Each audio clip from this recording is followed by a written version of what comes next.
Welcome back, everybody. It's your pal Orange Hat here to bring you my review for Godzilla Minus One. I finally got to see the movie. And I hope that this review is not too late for people who are interested in my thoughts on it. I'm going to try hard not to geek out because there's like a 20-minute geek out video of that I just got done recording, but I'm going to try to condense it a little more in this version. Godzilla Minus One. I'm blown away. A movie that cost less than $15 million had this much quality. And if they can honestly do that with this level of CGI,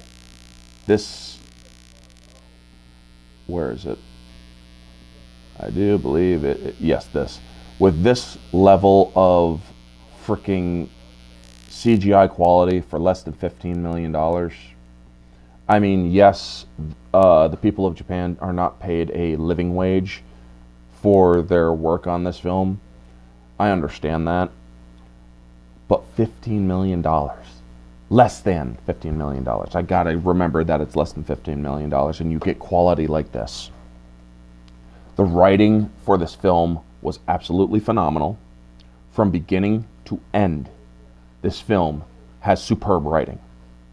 You have people, you believe, you hang on the words of these characters. You understand the feelings, the atmosphere of this movie.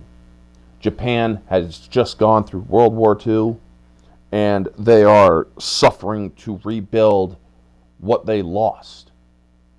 And then Godzilla comes into the picture and just brings their economy from 0 to -1, essentially. They are completely in need of desperate help. And there was a worry, I remember, early on that people were going to fear that Japan would make the U.S. villain or kind of negative in this film. I am so happy that that is not the case. Godzilla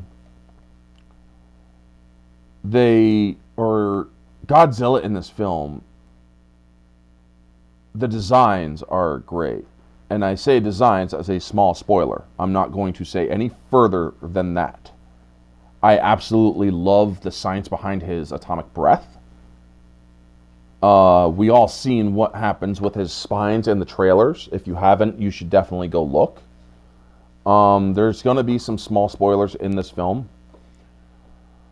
This movie is definitely open to future films. It has an open ending, which is great. I am seriously looking forward to what they will do with a future version of this film. The fact that, again, folks, less than $15 million. And this film, objectively, is a 9 out of 10. It has some pacing issues. However, the story inside of those lagging issues is important. However, it does drag on because you are hearing important dialogue, yes, but I feel to some people, because they don't have a dub version of this film, it still might take some people out of it. So yes, this movie suffers off 1 point. 9 out of 10, objectively, with a lagging issue, is still a very good score. And this is me not being a Godzilla fan. This is me being an objective movie reviewer, in this case. Subjectively, I love this film, 10 out of 10. Even more than that. Moviegoer, if you like Godzilla movies, this is a movie that you should definitely see. If you like monster movies, this is a movie you should definitely see. They have the subtitles up there so you can read them. And for a person like me who likes dub over sub, I still love this movie because they keep it up there so it gives you, or they have it up there long enough so you can actually read what they're saying. where in a lot of dubs, I have had to pause just to read everything they're saying and then play again. I didn't have that problem with this film. I was able to read everything quickly enough and still see everything else on the screen. And I am truly appreciative of Toho for doing that, for making their movie in such a way that it's easy for people to read what they are saying without missing anything that's being shown. That shows that they had other countries' audiences in mind making this film. And that is also goes towards objective quality. Yes, there is a little bit of a lag because of the human element, but the human element is very essential to the story, so it's not being penalized too much. I dare say that this movie is a 9.5 out of 10 objectively. Because, honestly, yes, there is a little bit of a slip in the CGI here and there, but for the most part, this movie does hold up extremely well. And for less than $15 million, when you see Hollywood, Disney, and them doing movies for $400 million with the crappiest CGI I have ever seen, they're nothing but CGI fests, as O&B Reviews from Odin from O&B Reviews would say. They're crap CGI fests. This movie showed you could do CGI that looks damn real. When you see in this scene where Godzilla is chasing the boat, and you see that mine in his mouth, small spoilers, you think that's a practical Godzilla. You actually think that somebody made a Godzilla thing and dragged it through the water. No, that's all CGI. And that looks damn real. But yeah, the story of the main characters, you really feel for these characters. The writing and acting. I mean, you see a little bit of silliness, which goes with the Godzilla franchise. I mean, in all the Godzilla movies, there is a little bit of silliness, a little bit of exaggerated acting. And you know what? That works in this movie as well. When you see the story develop from how these people are terrified and downtrodden, recovering from the effects of World War II, what happened to Japan, what happened to off-screen, folks, sorry, can't be helped, but what happened to their economy, and how Godzilla truly brought them from 0 to -1, hence the name. It does a wonderful job. The score is brilliantly done, epically brought forward again. It's the old score as well as some new elements to it. You have a story that you just really do follow very well in this.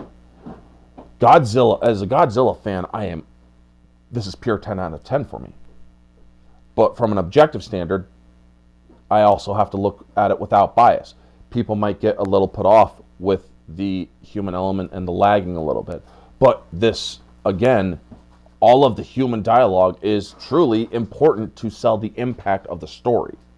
This movie does a wonderful job at expressing how a small element can defeat a larger element. A lot of people have seen that throughout history. If we look at how a small element can stand against a larger element, like 300 Spartans standing against the Persian army. Yes, they all died in that, so it's not exactly the same kind of allegory.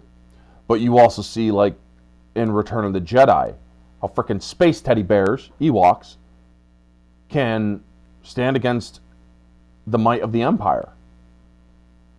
In this, the people of Japan, who have been shaken down to their souls by the terror that this beast has brought in the Ginza province, or in the Ginza area of Japan. And then to take the battle to him. Very powerful. Very freaking powerful. And I also like how they cover the passage of time, because this movie takes place near the end of 1945, the final days of World War II, to 1948. So there is a passage of time in this movie. And the character Koichi, who is the main character in this film, holy crap, man, does he deserve that actor. That actor deserves a freaking award for best acting. This man has been through hell. He has seen things. You really do understand the effects of PTSD with him. He does it very well. I mean, folks, there's a lot to love about this film. The score, the CGI, the story, the writing, the setting, the production of the setting, like what you are seeing around you in this film, brilliantly done. Toho has truly shown that they can take a movie with a handful of millions of dollars and make a movie that completely destroys anything that has come out this year. And if the Oscars and Golden Globes and the Academy really truly mattered, they don't really much anymore. Godzilla should get a clean sweep across the board. Best writing, best directing, best acting, best CGI, best score. I'm sorry, that score is timeless for Godzilla. They use the older score and the theme for Godzilla, and it is timeless. And if they're all about diversity at the Academy, an Asian film destroying anything that America has done this year deserves credit. Anyway, folks, again, objectively, 9 to 9.5 out of 10. And that's not me showing bias, that's me being objective.